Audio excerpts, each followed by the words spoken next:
Well, welcome back to Conflict of Interest, and we're talking tonight with Associate Professor Damian Kingsbury from Deakin University, who's one of Australia's leading Indonesia experts. And we're talking, of course, about the Bali 9 and the Bali bombers and the imminent execution. Damian, welcome to the program. Thank you for having me. Thank you for coming in. Your views on the Bali bombers, what I'm interested in is your thoughts on whether or not there will be a backlash given the imminent execution. A backlash in Indonesia. In Indonesia, yeah. Yeah. Look, there will be certainly a response in Indonesia. There's no question about that. There's, I think, a number of quite important, significant Islamist groups, particularly in Jakarta and the major centres, that will get out in the streets and demonstrate that the Islamic Defenders Front, the FPI, has a history of trashing bars and Western nightclubs. But are there likely to be more bombs?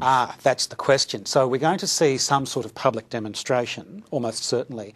Whether or not there's likely to be a retaliation in terms of more bombings, that's a moot point. I think the evidence is that probably not, because the organisation Jemaah Islamiyah that the bombers came from itself is quite fractured at the moment, and its capacity to strike back is relatively limited. The Indonesian police, I think, have said recently they've caught a dozen or so people who allegedly were going to bomb if they shot them.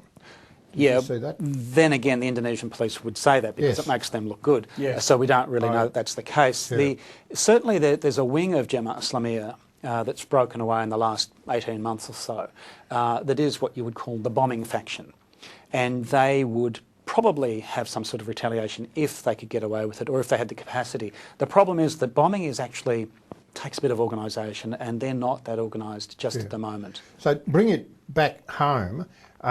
What impact is this going to have on Indonesian-Australian relationships? And in particular, how should Rudd manage it by what he says?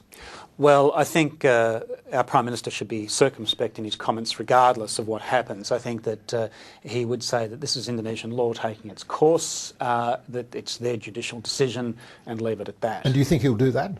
I think he will, yeah. I think he can't really say much more than that. If he becomes Why? If he is seen to gloat, it's going to inflame sensitivities. Already, I think the Indonesian President, Susilo Bambang Yudhoyono, is going to have difficulties with this. Now, look, the way he's played this is he's balancing it. About 2 years ago, there was the execution of some Christians in Sulawesi in relation to another matter. But that was played at the time as balancing this Bali bomb executions. Yeah, and that this was going to happen. And Yudhoyono would be able to say, well, look, we're not just executing Muslims, it's whoever does these types of things. Jamie, you wrote last year a piece for Crikey which talked about you thought Indonesia might be starting to soften on a death penalty, but on what you're saying today, that's not the case. Well, there was a, to use the cliche, window of opportunity where the Constitutional Court could have reinterpreted the death penalty under the Constitution, which talks about the preservation of life. Right. Now, that was perhaps drawing a slightly long bow. That was actually pushed up to the Constitutional Court and rejected. Yeah. It didn't make it. It just didn't get Just in. let me bring it back to Rudd. So are you saying that your view is that Rudd would treat the execution of the Bali bombers very carefully for fear of inflaming relationship with Indonesia? Well, look, he might blow it. It's always possible. No, and it's given that our Prime Minister has come out and said things that have been a little bit unexpected lately. It's quite possible he will say something undiplomatic, but he will be advised to play a diplomatic Well, let me take you the next step on that, which is, if let's say they do execute the 3 drug runners of the Bali 9, what do you think Rudd would do and should do as far as comments about that go? Well, of course, he's always going to play primarily to the Australian audience. So he's going to be more circumspect about the execution of the Bali bombers and probably a bit more concerned about the execution of the drug runners. Is that going to damage relationships then? Well, it's a question of how he handles it. Right. If he's diplomatic, he would say something like, this is an unfortunate thing, it's a different order of crime. I think that's a view that you have, and that perhaps the judicial process could have been taken further or whatever. But Indonesia has a history of executing drug criminals, and they do it all the time. Damian, do you think in the case of in the case of the Bali 9, there is some considerable pressure? I know it's Philip Ruddock, the former Attorney General in Indonesia, recently lobbying on behalf of the 3 who are facing death row. Do you think there is a chance that they will not face execution? It's unlikely at this stage, given unless the appeals process plays out in their favour. Yeah, But I mean, in terms of leaving that to one side. Well, the Indonesian judicial process, for all of its significant flaws, it is much more separate from government than it used to be. So the capacity for the government to influence the outcome these days is actually quite negligible. So I think that if the sentence is passed, if the appeals process is exhausted, then, as has happened to a number of other citizens from other countries, Africans in particular, they will probably go through the process. They've executed plenty of Asians and some Africans for drugs. And we don't make, we never talk about it. We never complain about that.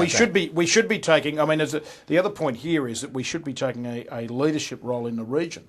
Yeah, I mean, Michael Fullerlove from the Lowy Institute, I know, put out a paper on this a couple of years ago, I think, saying we should play a leadership role in the region. Well, we are. We are the leading country in the region. Opposition to death penalty. I mean, the Philippines, we've got about. the Philippines who are opposed to the death penalty. There are now some countries who are opposed to the death penalty. Why isn't Australia tougher on Indonesia? There's a couple of ways of looking at that. The Philippines opposes the death penalty in theory, but in practice institutes it on a regular basis. So we have to look at the practical applications. In terms of status in the region, Singapore is actually much more influential than Australia. What, more influential than Mr Rudd? Sadly, isn't that a surprise to you, Peter? Is that a surprise to you? He speaks Mandarin. Yes, and so does Lee Hsien Loong. So there's a competitor. He's got a competitor. The issue is that Australia is not Asian, and I think that when Keating was Prime Minister, that was a line that was trotted out by Mahathir Mohamad at the time. Yeah. They really do look to Asian leadership. They don't want to have this sort of neo-imperialist. So Damian, unless you get pressure from other Asian leaders on Indonesia, you don't expect to see any significant change. It's not going to happen in any case. I mean, there's the ASEAN policy of non-interference, which means that they simply wouldn't do it. It's the laws of a sovereign state. And Australia, quite frankly, would have to be very careful not to be seen to be hypocritical on this, because you cannot say, on one hand, don't execute them for this, which is under your law an executable offence, but it's okay to execute other people. You've got to be consistent. Either it's okay or it's not okay. There's a real colonialist element in this, where you've got the white man saying, and I'd say this figuratively, it's okay to execute the blacks and the Asians, but you mustn't execute white men. That's the dilemma. And that's what it'll be seen to be in Indonesia. Exactly, which is why Rudd will have to be very diplomatic about that. He'll have to be very careful. Personally, I mean, I'm actually a criminal lawyer. I'm opposed to these white Australian criminal lawyers going to Singapore and Indonesia to tell them how to run their countries and how to deal with criminals. Well, you either stand up for human rights or you don't. No. You either stand up for human rights or you don't. Well, I think it's counterproductive. If I can say something here, in terms of Indonesia and its judicial canon, if you like, its legal statutes, there are a lot of serious problems there, and they do need all the assistance they can get from anybody who can think consistently about law over a period of time. I'm thinking more of Singapore, actually. Singapore, resent it. They certainly do, but then again, even in Singapore, they've got some pretty inconsistent laws there. Freedom of speech is guaranteed under the Constitution, but if you speak publicly without a permit, you get arrested. Because we're white, we have the best laws. No. But we do have a reasonably high standard of legal training in this country. We have a much better standard. If you sat in court... Reasonably Peter, we've got a much better standard. We've got to wrap it up there, Peter, I think. Yeah, well, look, thank you very much. My pleasure.